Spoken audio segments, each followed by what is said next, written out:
What's up guys, my name is Stix and today I'm going to be going over a list of some of the biggest MMORPG failures over the years.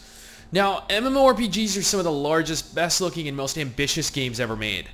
MMORPGs have created some of the largest, most beautiful worlds filled with amazing vistas, areas to explore and more importantly, like-minded players to meet and adventure with. Not all MMORPGs are created equal however, as a lot of MMORPGs don't actually end up filling us with that sense of awe and wonder that we hope for. Some of them never even fully made it off the ground. Some were so bad that they were dead before they even launched. And that's what this list is. Finding the worst failures in MMORPG history and talking about them. Now, we're not hating on the games themselves. That isn't the point of this video. This video is just to bring into light the largest failed MMORPGs over the years. Nothing more. Also, this list won't be in any specific order as the majority of these are pretty bad. And it's hard deciding which should go where. If you guys want more videos like this, want gameplay of MMORPGs as they come out, or want gameplay of other MMORPGs already out currently, don't forget to subscribe. So, with that out of the way, let's get into this.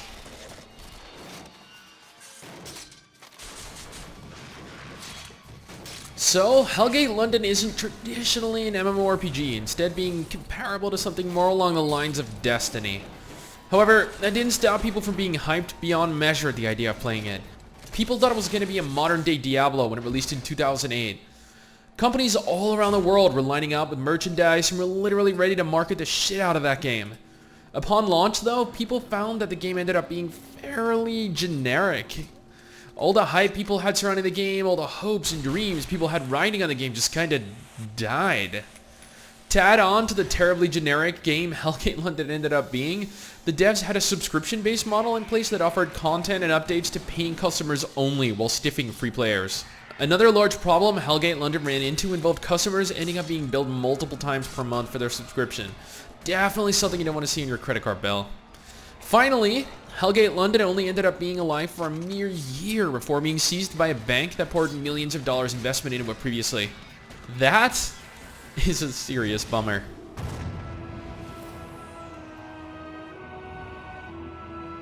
So in its current iteration, Final Fantasy XIV A Realm Reborn is an absolutely amazing game. It's huge, it's beautiful, it's fun. The game is one of the best and only options worth your time if you're looking for a long-term MMORPG to play. But that wasn't always the case, right? When Final Fantasy XIV was announced, people all around the world rejoiced. Finally! A sequel to Final Fantasy XI, people cried. Unfortunately for them, they were very, very disappointed. Final Fantasy XIV originally launched in 2010 and was met with critical, and I mean very critical criticism. The release was so bad that Square Enix themselves took a personal hit to their brand and it almost destroyed them as a company. Everyone thought that that was the end for the game. It was so bad, like really ridiculously bad for them. It got to the point where they announced the complete shutdown of the entire game. What Square Enix did next, though, surprised everyone, however. They announced that they would rebuild the entire game from the ground up and make it into a game that people could actually be proud to play. And they did. I mean, look at Final Fantasy XIV now. It's by far one of the most popular, most successful MMORPGs out there.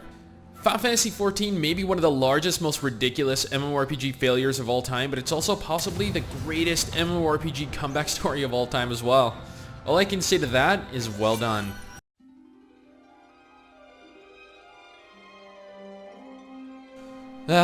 Star Wars Galaxies. Why'd they have to go and fuck you up?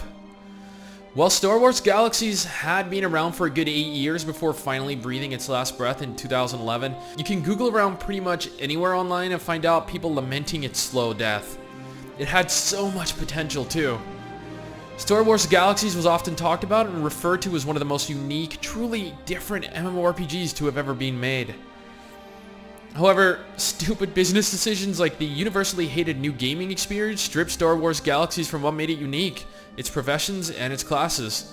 This drove people away from the game in droves, leading the president of Sony, John Smedley, to apologize for the changes, citing, "We should have listened to our fans sooner." I mean, Star Wars Galaxies was an amazing game. When the people in charge are idiots, they're essentially digging their own graves. Shame about the game, but it serves them right.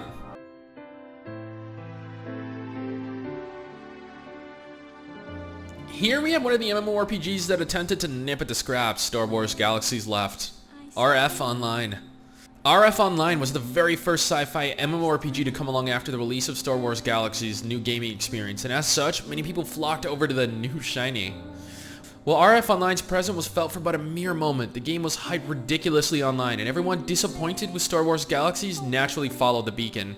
Ultimately, RF Online was a poor attempt at an MMORPG, inevitably being nothing more than another generic MMORPG that couldn't hold people's interest, shutting down in 2008, a mere 2 years after launching.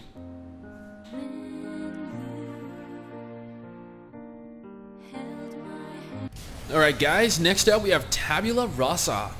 Although Tabula Rasa was never a headline-grabbing MMORPG, it was nevertheless seen as a very viable alternative to the recently murdered Star Wars Galaxies. Especially for those of us that were starved of fun, engaging sci-fi MMORPGs. So when Tabula Rasa was announced and Richard Garriott, the creator of Ultima Online and City of Heroes, was revealed to be behind it, people were ecstatic and immediately interested. Tabula Rasa had some big ideas. Fast-paced combat, in-depth character customization and progression, along with dynamic zones that change depending on the presence and decisions of players. So, why was it such a disaster? According to Richard, NCSoft wasted years trying to appeal to the Asian market while burning millions of dollars in the process. According to NCSoft, however, a lack of guidance along with a lack of interest from its creator led to financial troubles for NCSoft, which ended in the cutting of ties between the two parties. Regardless, shortly after, Tabula Rasa just shut down, as they couldn't really recover from the half-assed release, all the huge bugs that plagued the game, and lack of vision for its future.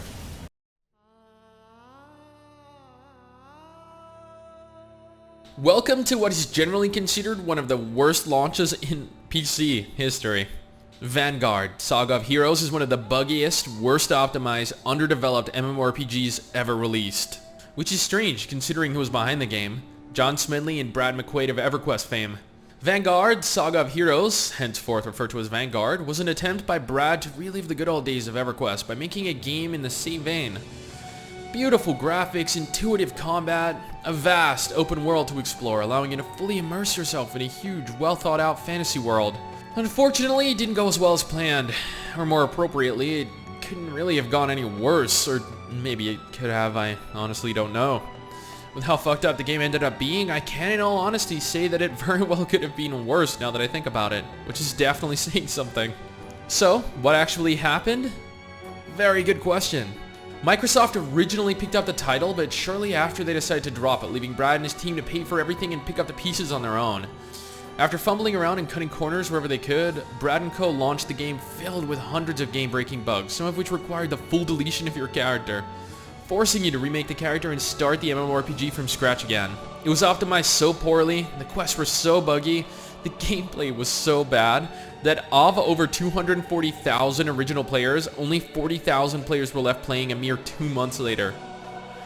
Brad ended up selling the game to Sony, who attempted to fix some of the bugs that plagued the game, but by then it was already too late. The game was well past its expiration date. Isn't it fun reading about all this drama surrounding game creation? So I could probably keep going on, listing other MMORPGs that either had terrible launches, shut down too soon, or didn't make it off the ground, but these are some of my personal favorites regardless. Hopefully these failures were a lesson that most devs have learned. If not, then let this be a lesson to future game devs. Don't just treat your community and player base like they're mindless, opinionless idiots. If you genuinely care about your game, if you put in time and effort, if you communicate with people that are supporting you, they'll continue to do so. We, as gamers, aren't just a pack of disloyal assholes that jump ship at the first sign of a leak. We're perfectly happy and content sticking around and supporting you if you're willing to actually improve your fucking game.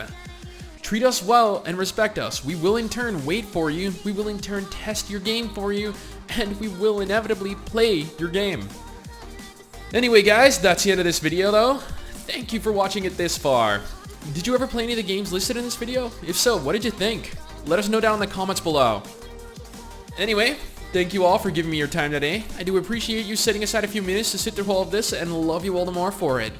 Don't forget to like the video if you enjoyed it and subscribe to stay updated with new lists, new gameplay, and whatever else we can think of to do in other games. Take care guys, and see you all in the next video.